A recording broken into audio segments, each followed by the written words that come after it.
So hello guys, if you are a day trader or you are a scalper and you trade gold, then this is the video for you, because in this video we are going to talk about the trading setups for Monday on gold.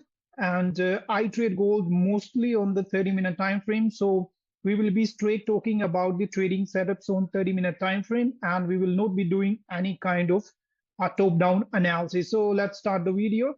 So first of all, as we can see, we have a resistance right here. So as we can see, we have this resistance. So basically, the price is kind of consolidating at the moment between this resistance and this support. So like we have this support and we have this resistance. So, and the price is kind of consolidating between this range, right? So here we can see that we have our next resistance in this area right here, right?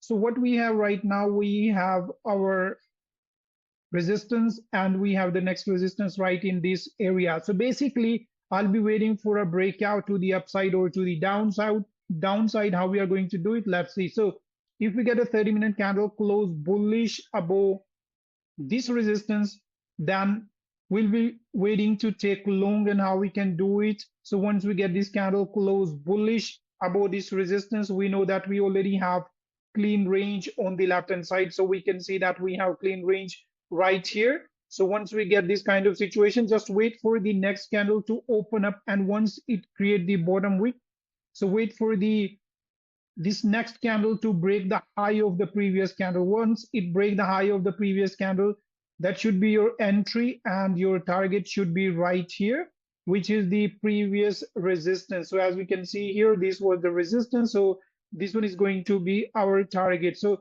that is going to be the long or buy setups. Now let's talk about the sell setup.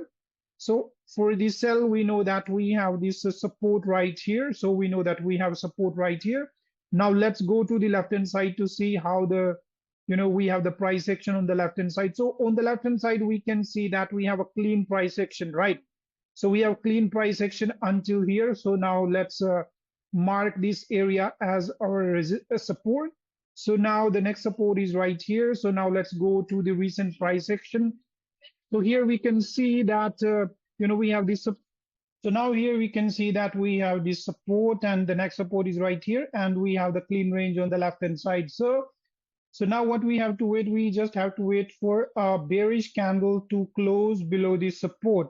So if we get a 30-minute candle close below this support, in that situation, it will indicate that this support has been broken, and we can wait for the next candle to basically create the top wick. Once we create the top wick, and once this new candle start breaking the low of the previous candle, that should be the entry, and accordingly we can target this new support right here. So this is going to be the sell setup.